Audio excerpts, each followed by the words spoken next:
We are holding on page 35b1. The paragraph begins, the Gemara discusses some unusual consequences of the Mishnah's ruling. Okay? So, just to refresh our memory and also to fill in Sagi. First of all, we explained that there are 4 types of guardians. Arba'a Shomrim. 4 categories that as a result will have 4 different type or level of liabilities. The first one we said is the Shomer Chinam. It is an unpaid custodian. When you give something to a Shomer Chinam, he's doing you a favor, he is liable for pshia, meaning he is liable for any damage or loss that was done to this particular object due to the pshia, to the negligence of the custodian. For instance, if the custodian took the object and threw it on the floor and it broke, well, this is pshia, then he's liable to pay.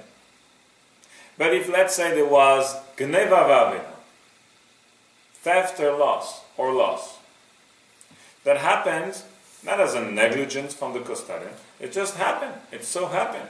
He did anything he could, closed the door, he safeguarded the object, and it got stolen, or it got lost.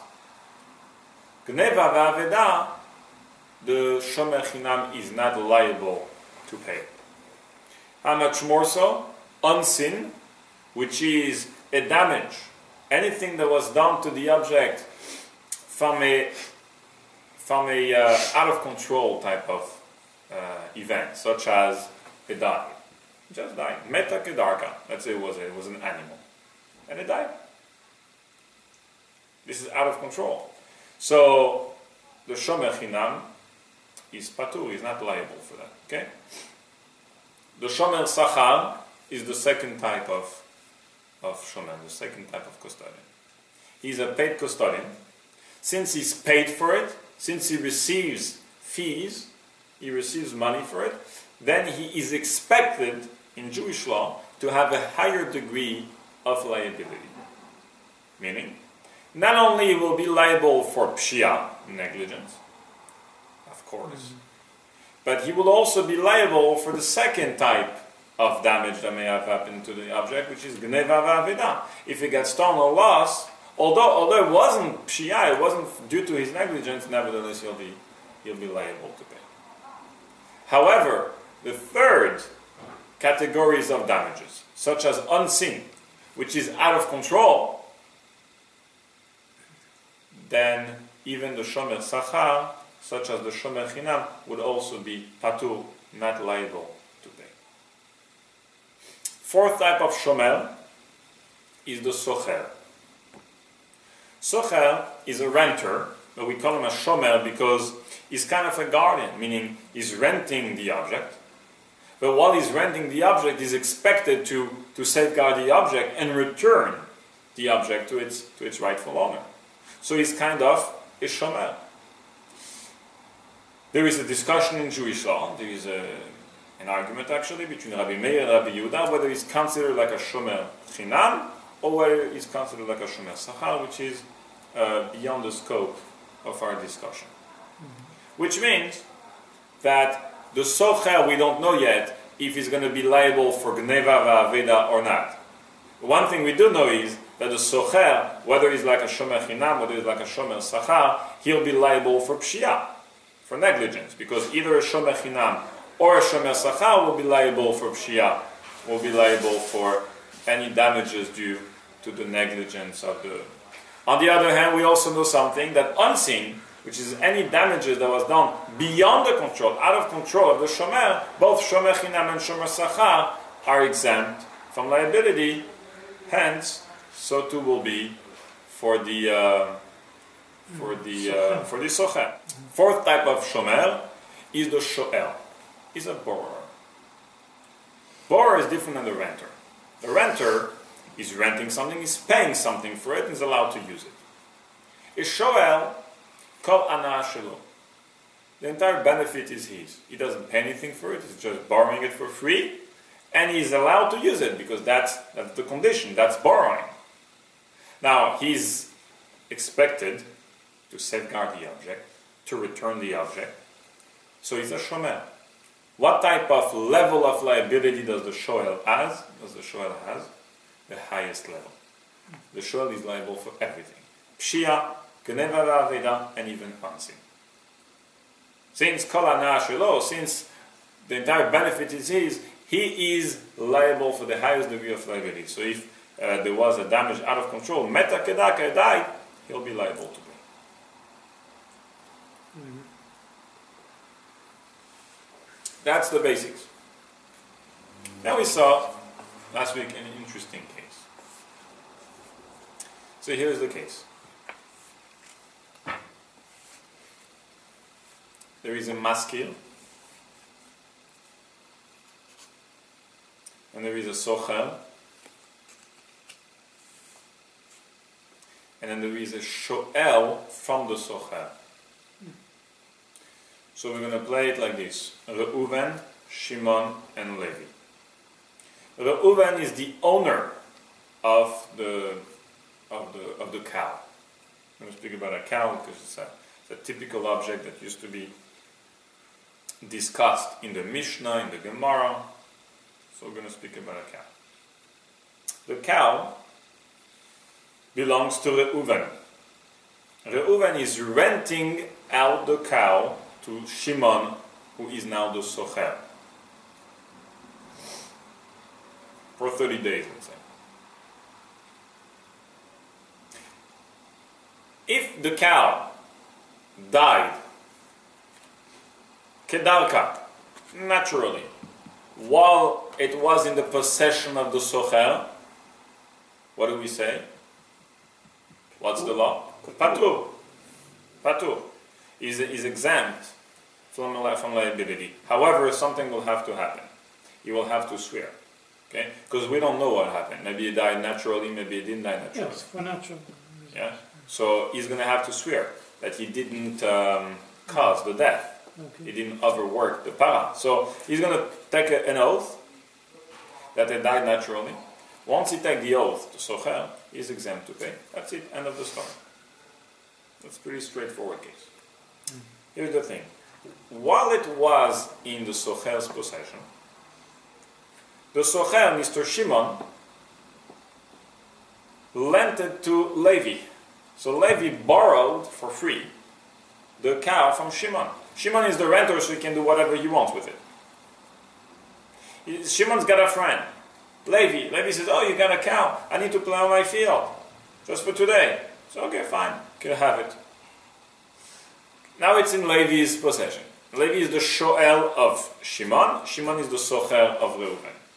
The cow died while it was in the possession of Levi, the shoel. So what will happen now? Interesting case. The maskil comes to the socher, right? The maskil comes to the socher and says, "Where's my cow?" Says the socher, "Your cow, fortunately, died. Naturally. Passed away. While it was by a friend of mine, Levi, who borrowed it from me." The shoel. So the law is, according to Chachamim, I'm going to focus on that today. The socher will swear, will take the oath to exempt himself, that it died naturally, and he's exempt from paying. The shoel, he, being a shoel, is also chayav be'onsin. He's liable for honest too. So he will have to pay the cow to Shimon. So Shimon's got a great deal. Because he's exempt from paying, since he's a socher. However, Levi is liable to pay to who? To the socher. Levi borrowed from the socher. So he's liable to pay to him. He needs to return the cow to him. He doesn't have it, so he's have to pay for it. On the other hand, socher doesn't have to pay to the maskil. So the socher will keep the money. Okay? So you guys are, young people looking for businesses. Here we get a nice idea. Okay? You should start a new business. I'm sure no one has thought about this in Canada. I have a question. Sorry to digress, but if Yeah. Levi would rent the cow from Shimon, right? Shimon is the renter. Or Reuben. Shimon is the renter. Right? Yeah. If Levi would rent the cow then then everybody is exempt. exempted. Yeah. He will have to swear to Shimon. Shimon will have to swear to Reuven and Shalom on Israel. So if Levi was smart and Israeli smart, he would pay 1 shekel a day. And that way, Retroactively, I'm not sure if he can do that. No, yeah. You're saying the Chatchila you're right, the Chatchila to safeguard himself from just like insurance. Be a renter. Be a renter. Yeah. Be a renter instead of being a borrower. Yeah, when you're being a borrower, all the liabilities on you. All the responsibilities on you. Yeah, it's not very good to be a borrower. Okay? So now, this is what we saw up until now. Here's an interesting case.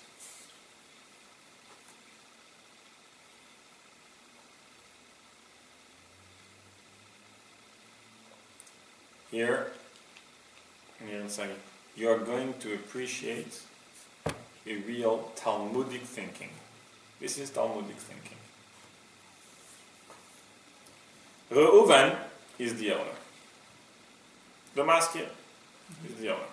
He's renting out the cow to Shimon for 100 days. 100 days. Okay? So he's renting the cow. Now the cow is in Shimon's possession.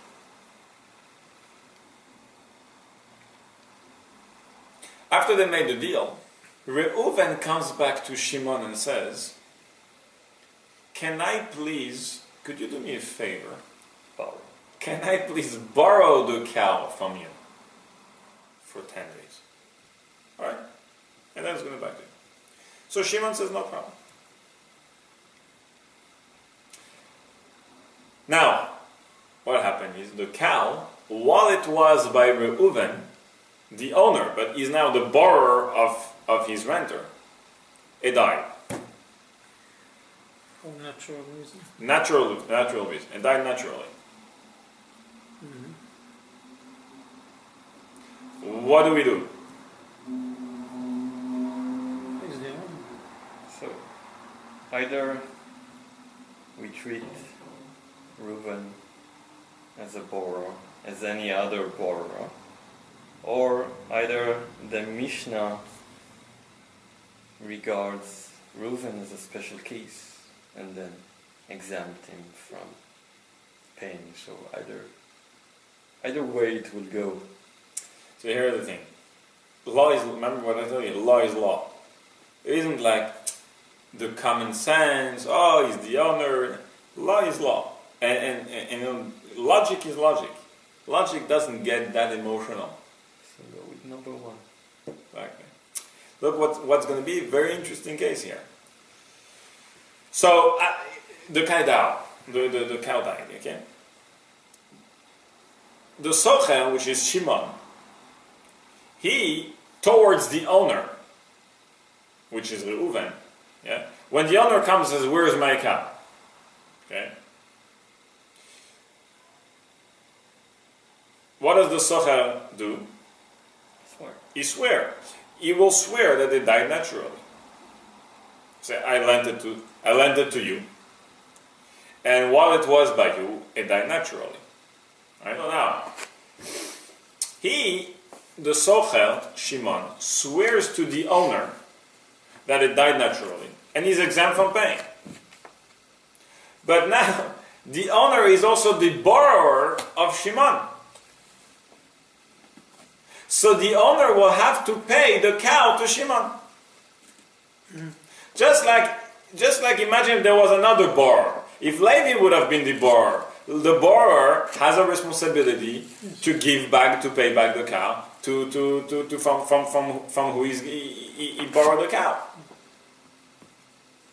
So here he's the owner too, but he's also a borrower now. He's got two status. He's got an initial status of being the owner of the cow. He's got a second status of being the borrower from Shimon, from his renter actually. So in terms of, if you look at it first, a borrower is responsible to pay. So the borrower will have to pay to the renter, to Shimon. After he's paid to Shimon, Shimon will go back to the owner, Reuven, and swear to him that the cow died naturally, and he's exempt to pay. Mm-hmm.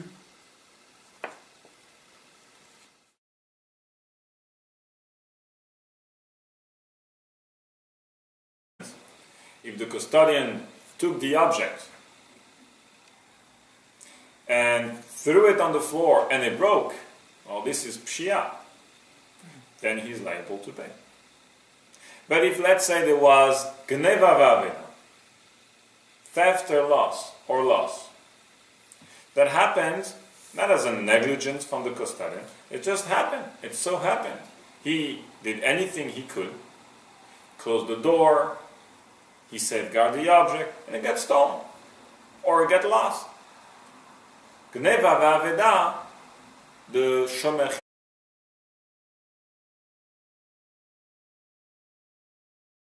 We are holding on page 35b1. Mm-hmm. The paragraph begins, the Gemara discusses some unusual consequences of the Mishnah's ruling. Okay? So, just to refresh our memory, and also to fill in Sagi. First of all, we explained that there are 4 types of guardians. Arba'a Shomrim. 4 categories that as a result will have 4 different type or level of liabilities. The first one we said is the shomer chinam. It is an unpaid custodian. When you give something to a shomer chinam, he's doing you a favor, he is liable for pshia, meaning he is liable for any damage or loss that was done to this particular object due to the pshia, to the negligence of the custodian. For instance, he's a paid custodian. Since he's paid for it, since he receives fees, he receives money for it, then he is expected in Jewish law to have a higher degree of liability. Meaning, not only will be liable for pshia, negligence, of course, but he will also be liable for the second type of damage that may have happened to the object, which is gneva v'aveda. If it got stolen or lost, although it wasn't pshia, it wasn't due to his negligence, nevertheless he'll be liable to pay. Chinam is not liable to pay. How much more so? Unseen, which is a damage, anything that was done to the object from a out of control type of event, such as it died. It just died. Meta kedarka. Let's say it was an animal, and it died. This is out of control. So the shomer chinam is patur. He's not liable for that. Okay. The shomer sachar is the second type of shomer, the second type of custodian.